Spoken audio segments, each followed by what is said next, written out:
Mulai saat itu saya akan kejar koruptor-koruptor itu.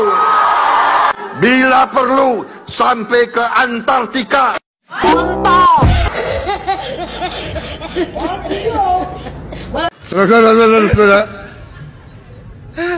Saudara-saudara, hutang pemerintah kita naik terus. Ya kan? Tadi 95 juta orang masih hidup miskin. Ya guys, sepertinya memang betul bahwa Pak Prabowo akan mengikuti jejaknya Pak Mulyono, karena kita lihat sendiri bagaimana kualitas Pak Prabowo memimpin negeri ini selama 1 tahun lebih.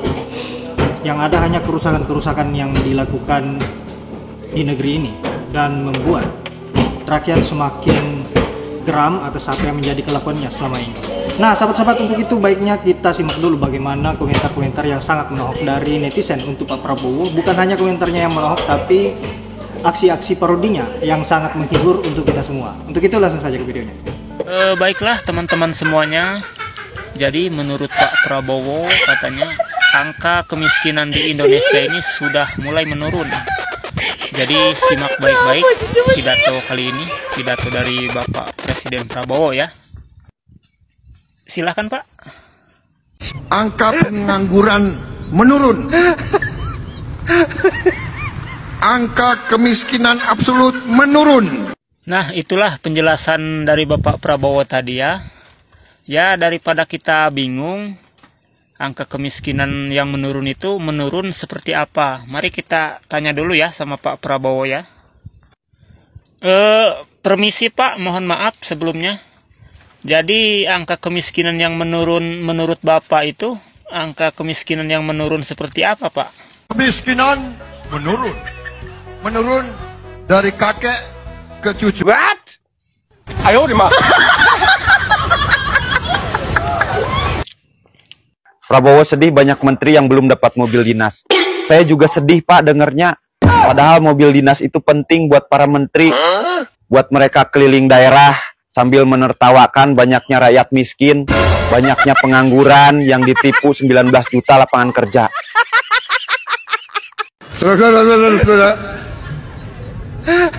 Saudara-saudara, hutang pemerintah kita naik terus. Ya kan? Tadi 95 juta orang masih hidup miskin. Hutang pemerintah naik terus. Sekarang hitungannya naiknya adalah 1 triliun tiap hari. Hutang. Pak Prabowo berharap koruptor tobat. Ini ibarat bapak ngarepin cewek minta maaf duluan. Katanya dulu mau bapak kejar sampai Antartika. Mohon maaf Pak Presiden. Koruptor itu bukan soal karakter, tapi emang DNA-nya maling. Mau diapain pun bakal tetap nyolong. Bapak terlalu baik sama koruptor. Boro-boro mereka mau tobat. Mereka malah cari cara masuk pemerintahan biar aman. Jangankan yang nyuri duit rakyat, yang minjem duit kita aja susah ngembaliin. Dan saya beri peringatan. Kalau ini harus bangun aku ini. Ku dengar Bapak Prabowo berpidato sangat tegas, bahkan mengancam jenderal-jenderal, petinggi-petinggi, mantan jenderal, segala macam. Bapak kalau ngomong memang berpidato di depan orang keras sekali. Tapi faktanya di lingkaranmunya banyak yang gak beres. Menteri-menterimunya yang asal ngomong. Menteri pariwisata bahasa Inggris pun megap-megap. Menteri keuangan kerjanya malakin rakyat, nyekek-nyekek rakyat dari segala arah.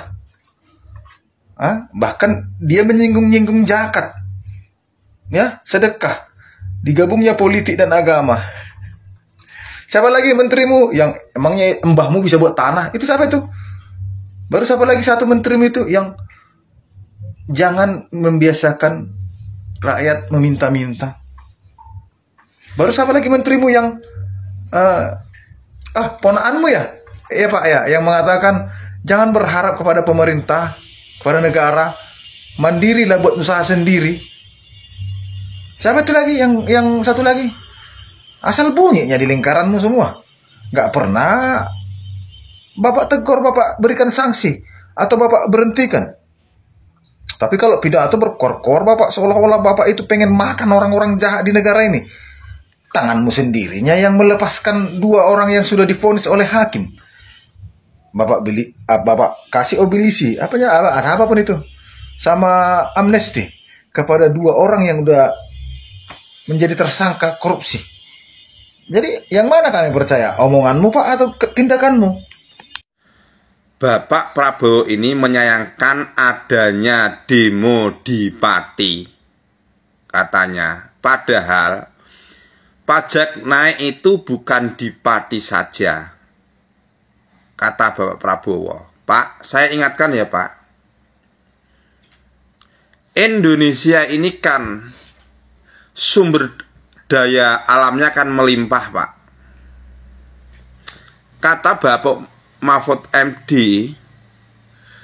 di bidang pertambangan saja kalau dikelola dengan baik, nggak ada korupsi, maka setiap orang Indonesia mendapatkan 20 juta per bulan. Itu kata Bapak Mahfud MD. Entah itu orang tua, anak kecil mendapatkan 20 juta per bulan.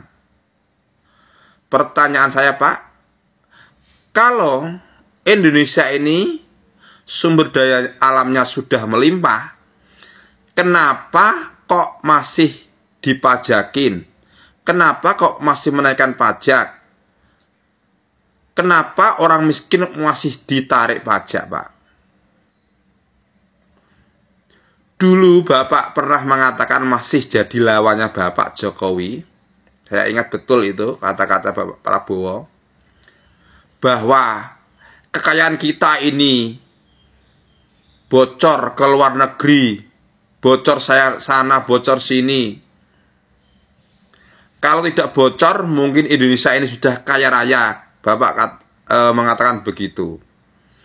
Apakah sekarang kekayaan Indonesia ini bocor ke luar negeri dibiarkan saja, Pak? Kok masih menarik pajak? Ayolah Pak, kalau jadi presiden itu yang tegas. Salam Pancasila. Wow, aku ingatkan kamu ya, wah. Hati-hati, Bupati Pati dari Partai Gerindra lengser, wah. Karena apa? Karena dia dianggap tidak peduli pada rakyat, menaikkan pajak seenaknya sendiri, dianggap arogansi. Ini bisa merembet, woh. Ya, karena instruksi tentang kenaikan pajak katanya dari pusat alias dari presiden. Hati-hati, woh.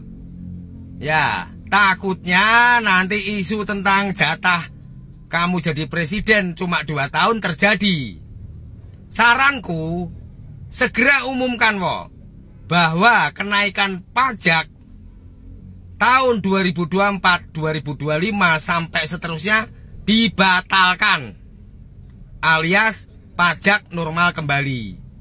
Agar apa? Agar tidak ada celah lawan politikmu untuk melengserkanmu. Ya, aku baik wah sama kamu, hati-hati ya. Ya, karena pajak presiden bisa lengser.